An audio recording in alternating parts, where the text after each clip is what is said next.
Three,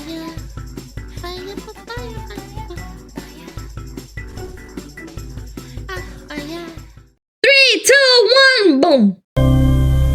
Welcome to a behind-the-scenes VIP visit to the world's most famous zoo, the San Diego Zoo. It is famous.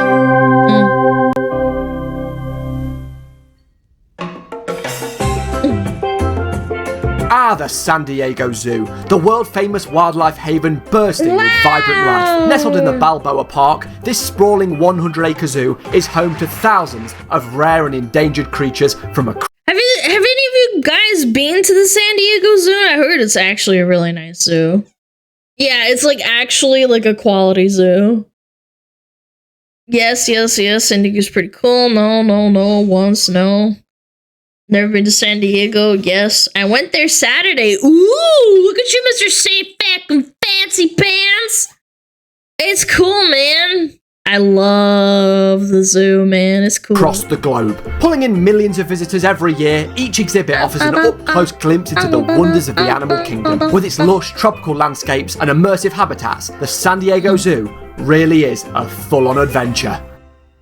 Wow. Well, on the 13th of February, 1971, San Diego Zoo welcomed a new addition. An orangutan was born. The son of the zoo's Maggie and Bob, it was decided he would be named Ken Allen, after the two zookeepers that would go on to care for him in his early years, Ken Willingham and Ben Allen. And this ape's time at San Diego Zoo would go on to be nothing shy of remarkable. So, after his birth, young Ken Allen didn't have the greatest start in life. It appeared that his mother was sadly failing to properly care for him, nearly accidentally smothering him. So, the team at San Diego Zoo felt it was best for Ken's safety to separate him from his mother and place him in his own cage. Well, as a young adolescent, Ken seemed to quickly acclimatise to his enclosure and loved the company of his zookeepers and other humans alike. A very sociable, intelligent young ape. And like all young playful apes, Ken was quite the troublemaker. But it was at nightfall. I've seen orangutans in a zoo in Malaysia that my parents took me to. They're awesome. When Ken would really shoot into action. One night, as the San Diego Zoo closed its doors and Ken's keepers were heading home after a long day's work, it seemed that Ken didn't particularly like the idea of being left confined to his small metal prison. Okay, fair enough, Ken had learned to unscrew the bolts of his cage to free himself, and once out, he'd just roam around his nursery. So the next morning, as staff arrived, there they found Ken playing with his toys as his cage sat dismantled behind him. Assuming there'd just been some sort of structural error with the cage framework,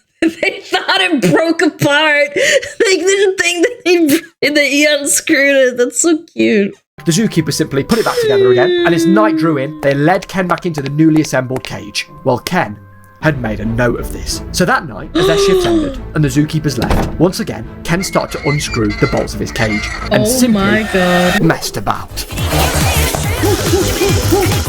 True. Monkey time.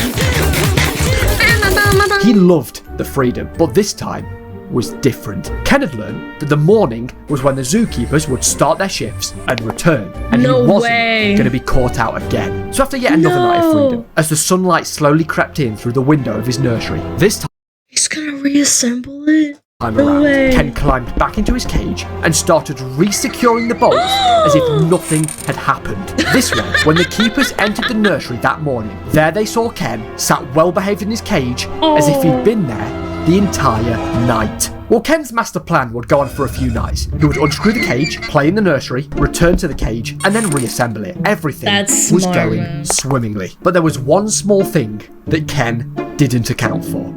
Eventually, the zookeeper started to notice that when they'd return in the morning, whilst Ken was sat content in his cage, his toys weren't in the places that the staff had left them the night before. So, with a hunch, that night, the keepers said their goodbyes to Ken and they pretended to leave. But rather than heading home, they sat quietly outside of Ken's nursery and waited. And after a while, as they expected, they started to hear noises. So they abruptly burst through the door, and there they saw Ken, cage dismantled, playing with his toys. So the jig was up. Ken was placed into a new, much sturdier cage, and that put a stop to his late night antics once and for all. But trust me when I say, this was merely the beginning when it came to Ken Allen. Things for San Diego Zoo would get far, far worse. Why do they have to lock him up anyway? Why can't they just keep him in his enclosure? wonder why. Oh, The there we ad go. read. Seventh pint Ow. of the night. Right, Mick, I'm off, mate. I'll be back at 8 a.m. tomorrow. Alright. Who the monetized video are you? Listen, this is very important. We have to hurry. You are Dave, right? Yeah. Listen to me, Dave. I have a job for you. Oh, no, you don't, mate. I don't do jobs. I'm unemployed. Just listen to me, Dave. I've been sent by my higher-ups, and you've been It's like a real recruited to perform person. ad reads from now on. Here, take this device. Now, this thing on your wrist allows you to time travel to any point in history. But your first mission is you must go throughout time and spread the word of War Thunder, the most comprehensive vehicle combat game ever made, and is now available on PC and consoles for free. Now go! I mean, that's not too bad. Hey, you, what are you doing? We're building the pyramids of Giza, mate. Well, us and those lot over there. Mate, that sounds proper boring. Have a spin on this. War Thunder. You can take command of over 2,500 tanks, planes, helicopters, and ships of 10 major nations, ranging from biplanes, armoured cars, to fighter jets, and main battle tanks of today. Well, my today, that is. You guys don't even know what a tank is yet. I think you find we do, mate. Those lot over there told us what they are. This War Thunder game is amazing. The incredible detailed vehicles, the realistic graphics, and authentic sound effects place you right at the helm of the most powerful war machines. Yeah, lads, sack this pyramid thing off. We're grinding War Thunder from now on. We're grinding War Thunder. Paid him The win. first competitor, Sergius, the destroyer of men. And the second competitor, Dave, the destroyer of his own liver. I'm going to turn you to mush, and there's nothing you can say to stop me. I mean, if you tried War Thunder, join a worldwide community of over 7 million players in an epic from the PvP UK, battle. man. Delve into the breathtaking experience that is War Thunder. Wow, with an War unmatched Thunder's wealth of so high-quality cool content shit, to discover. right? There's simply You guys no game better suited for love War fans Thunder. of military history. Oh, fair enough. Next up, let's welcome John, Paul, Ringo, George, and Dave, the Beatles. So, chaps, what would you Dave say is is your me. favourite part of the music-making process? I mean, you know, it's definitely the creativity of it all for me. Definitely the peace and love. It's got to be connecting with the fans. It's just the love of the whole thing, you know. I mean, to be completely honest, I was playing War Thunder the entire time, which features a comprehensive customisation system with countless camouflages, historical markings, and decorations for all types of vehicles, Damn, including you community-created mean, like, pink ones. and shit? This is one small step for man, but one giant leap for the fact that you can play War Thunder for free on PC, PlayStation, and Xbox. Use the link in the description or in the pinned comment to sign up. New players Wow, or those that thank you, haven't played in Joe. 6 months will also receive a massive bonus pack on PC or console that includes multiple premium vehicles, the exclusive vehicle decorator, the Eagle of my Valor, God, 100,000 rent for Silver 7 Lions, days? and 7 days of a premium account. All available for a limited time only, so don't miss it. Now, if you don't mind me, I'm off to have a free pint. So, back to the video. Thank So skip you. forward a few years, and the zookeepers felt it was finally time for Ken to be shown off to the public. And he was placed into the Heart of the Zoo exhibit that had opened just 3 years prior. But when Ken first moved in, he wasted no time in turning his hand to mischief. When a film crew turned up to document the gorilla enclosure next door, Ken decided it'd be a good idea to hurl rocks at them. And then when he ran The monkey knew, man. The monkey knew they were exploiting him, man. out of rocks, he used his own shit. And keepers would also report seeing Ken fashioning branches into DIY ladders that he would then thump into the ground with his own fist, climb up to the top, and then climb all the way back down. Now, it's important to note that Ken wasn't alone in this enclosure. Keepers decided that maybe it was best that he had some company this time around. So they placed him in an Some enclosure friends. with a bunch of other orangutans. So there was a But he's gonna teach them.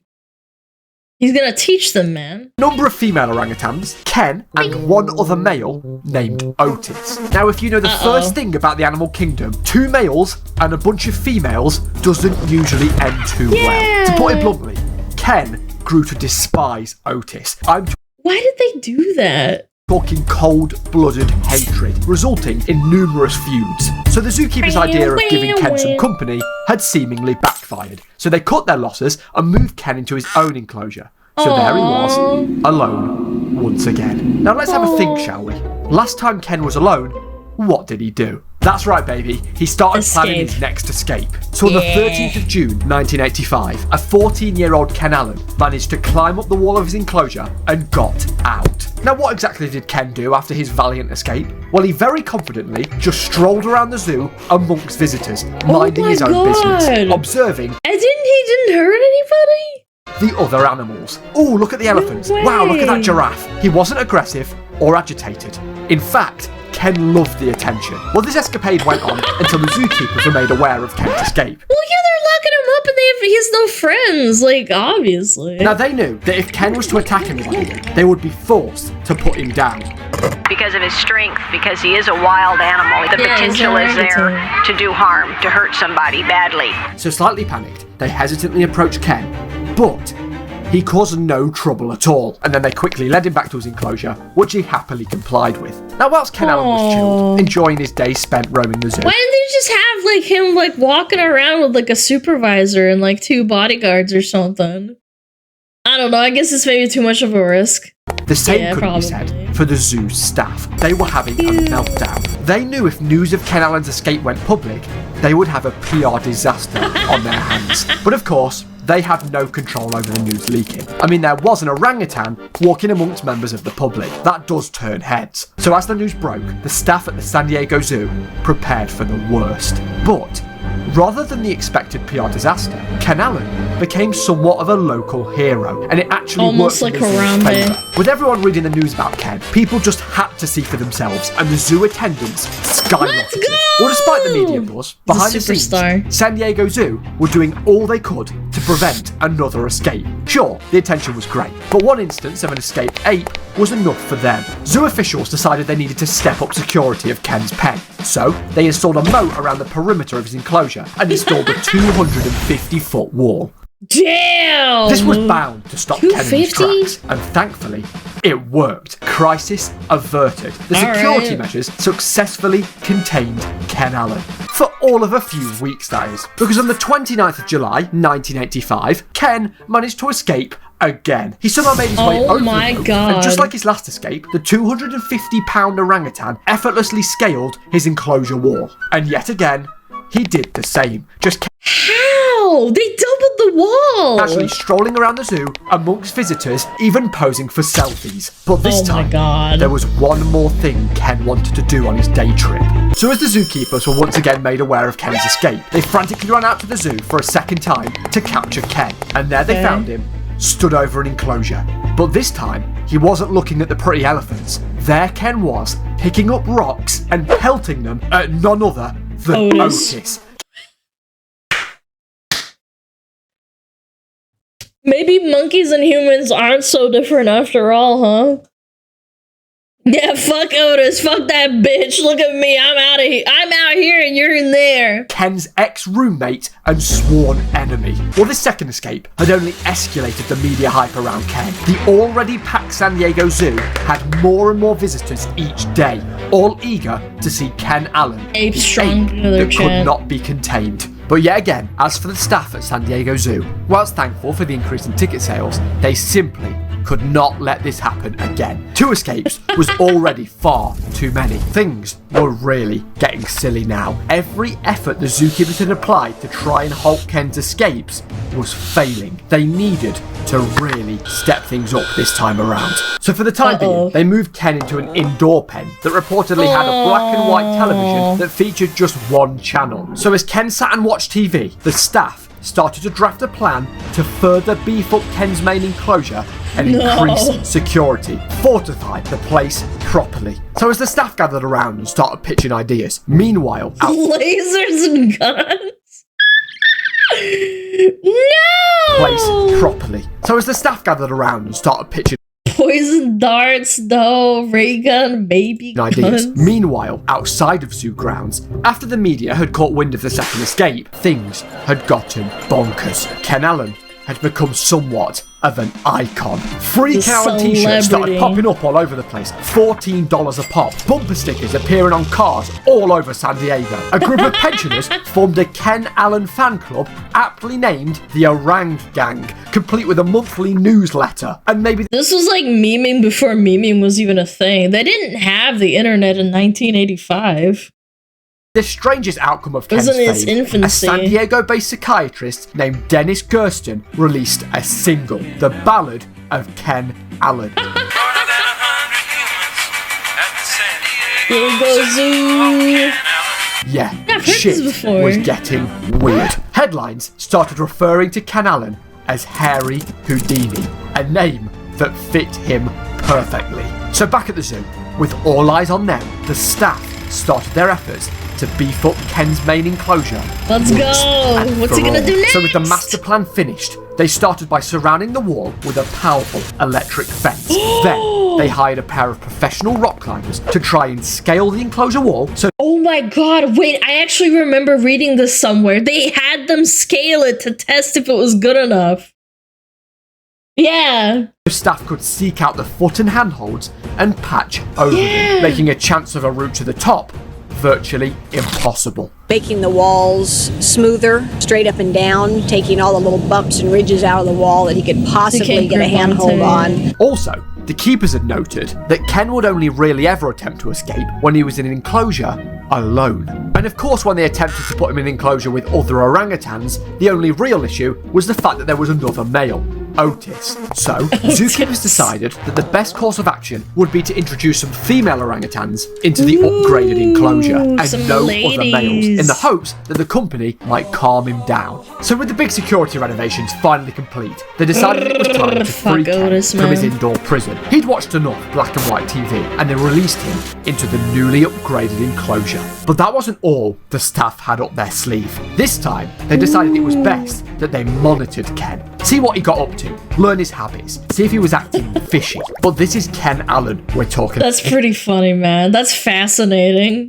This is one smart orangutan. He knew that when he saw humans dressed in zoo uniform, he couldn't act out or pull any wise moves, as he knew they were watching. But this time, the staff were one step ahead of Ken. So to get round this, they would disguise themselves in normal, casual clothing, blue jeans, Hawaiian shirts, sunglasses, as if they were just regular old bystanders visiting the zoo. That way, they could watch Ken and he'd have no idea they were members of staff. A tactic that the He might be able to smell them, though. I don't know how good monkey smells are, but maybe. But there's a lot of people. zoo coined guerrilla tactics. Monkey fez, okay, yeah. 1 gold star for that one, San Diego Zoo. I'll give it to you. So how did it all Guerrilla go? tactics. Well, their plan worked. Ken didn't try to escape. So there Ken was, busy not escaping, relaxing, sitting around. Oh, he has a crowbar. It seemed that Ken had discovered the tool when it had been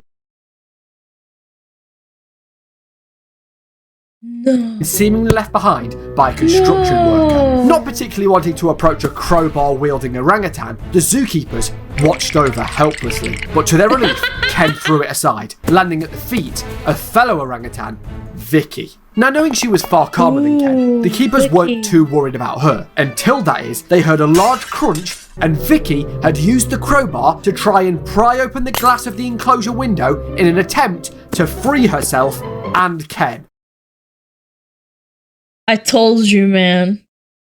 I told you he would teach the other monkeys. That's right, Ken had seemingly upped his intelligence level and was training other orangutans to aid him in his escapes. Pretty clever, as if they learned from the master himself. There must be some kind of orangutan communication going on here. Thankfully, for zoo staff, this time around, they caught Ken and Vicky almost instantly before they made it out to the public and then re-secured the window. So after making sure all the loose tools were secure and feeding the construction worker to the alligators, it seemed that Ken, for the most part, was behaving himself. They did catch him one time, managing to scale the wall, despite the rock climber's best efforts, but when he eventually reached the electric fence, he lightly brushed it, got quite the zap, and quickly made his way back down. The San Diego Zoo had outdone themselves.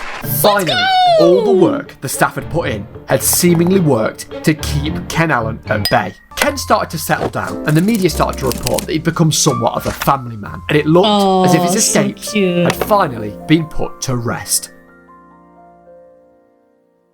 But it seemed that Ken was simply buying his time, because 2 years later, the pump that fueled the moat around Ken's enclosure had conveniently clogged, drying up the moat completely.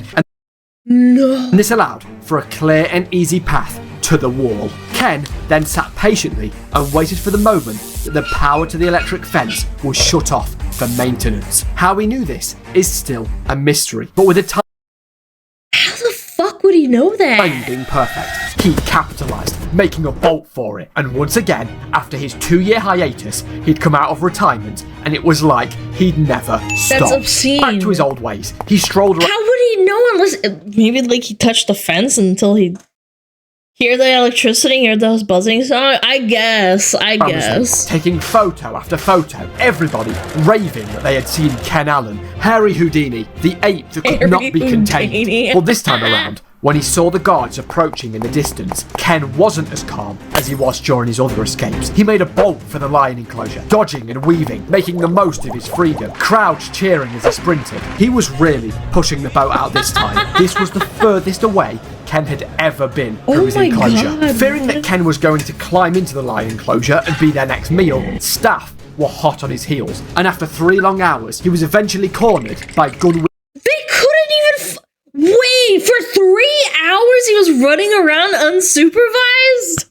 I mean, I guess the zoo is really big, to be fair. Wielding zookeepers and led back to his enclosure. Luckily, the zookeepers knew that the only reason the escape was possible was due to the moat drying up and the power shutting off, and once repaired, the fortifications that had worked for 2 years would still be up to scratch. Okay. But while secure, what the keepers had underestimated once more was the fact that Ken had roommates. Things have been going great, but we all know how things go when you surround Ken with female orangutans. Ken isn't exactly the best influence on the ladies, but it wasn't Ken this time. One day before the zoo opening time, Jane and Kumang had found a 5-foot-long handled squeegee that a cleaner had accidentally left in the enclosure, and inspired by Ken, the two somehow used it to climb up the wall and hop out. Jane don't trust women, man. Apparently wandered into an employee-only lounge area, finished off some of their sodas, and was found roaming around near the flamingos, where she had to be tranquilized and returned to her enclosure. And thankfully,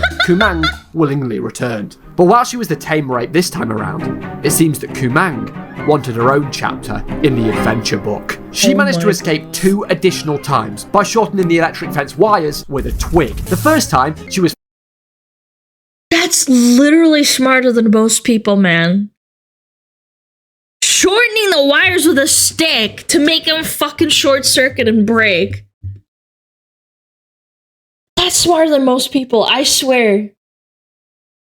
Found sat playing in a garden bed where she was tranquilized. Then the second time, she was sat outside the monkey enclosure, and when approached by staff, she climbed on top of the bird sanctuary where she was tranquilized again. In fact, Kumang's mischief actually got the group put in solitary confinement once more, whilst the keepers made the wiring system more complex, upgraded the doors, and went around with an electromagnet to make sure there was nothing they could use to aid an escape. So even though Ken was in retirement, he was still seemingly costing the zoo money through his students. At this point, the zoo had reportedly spent a whopping $45,000 on security. That's a lot, by the way. 1980s? That's a lot. Double that almost, maybe triple that. Security over the course of the escapes. As for Ken himself, as years passed, it seems that the escapes at San Diego Zoo really had finally come to an end this time. Ken was living a simpler life at his enclosure, sat relaxing, eating, and flipping off children that walked by. Ken settled down for years to come. He had finally decided to behave himself and stayed put in his enclosure. He had truly given up on his old ways. Well, in the winter of 2000, the zookeepers noticed that Ken was acting out of the ordinary. He was moving erratically and seemed uncomfortable, so the staff sent him in for a visit with the zoo doctor. Ken was diagnosed with B-cell lymphoma, a form of blood cancer. Now at first, doctors weren't too worried, as Ken was still young and fit and would most likely be able to fight off the disease. But sadly, as time went on, Ken's condition deteriorated and the cancer had become more aggressive. The cancer that was now terminal. So the zoo... No!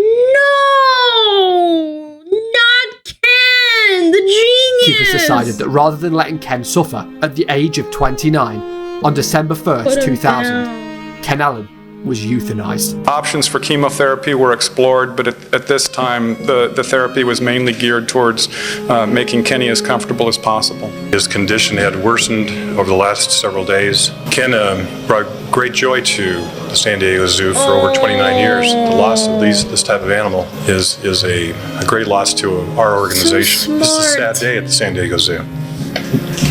At 11:05 today, Ken Allen was put down.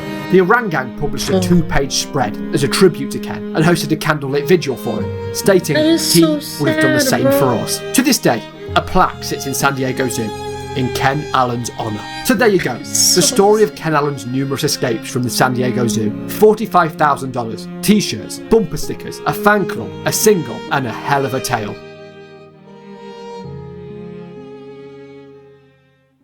I've made sure to link to the main sources that help to tell this story below, if you want to read into it some more. And shout out to Count Dankula, who covered this story a while back with a hilarious retelling. Wait a minute!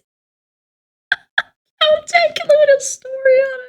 That's amazing. Hilarious retelling in his Absolute Mad Lad series, funny. which actually led me to make this video and get Ken's story out there to more people. He also mentions in that video, made 4 years ago now, that orangutans are indeed an endangered species. Orangutans are very smart and very gentle-natured creatures, but the World Wildlife Fund has classed them as critically endangered. And who would have guessed? 4 years later, nothing has changed. The steep decline in the number of orangutans in the wild means they are indeed still an endangered species, with an estimated total of around 50,000 to 65,000 remaining in the wild. 2,000 to 3,000 orangutans are killed every year. And if it continues at that rate... Yeah, it's all because of deforestation. I think I had to write a paper on orangutans, actually, in high school.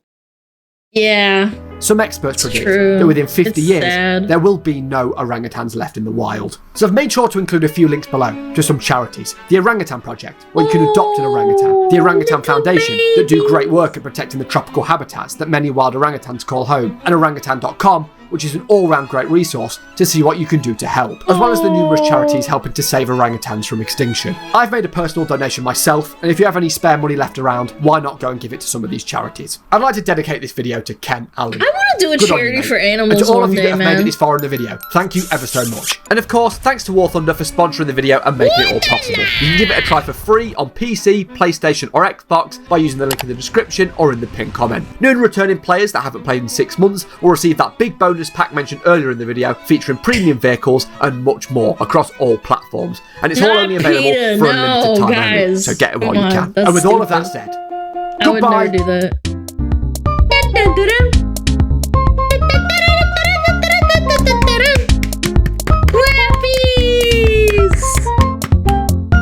I would want to do that one day, a donathon for like animals, like an animal shelter or something. That was awesome! Or like a foundation. The Orangutan Foundation. A fox shelter or something. Yeah, maybe one day that would be cool.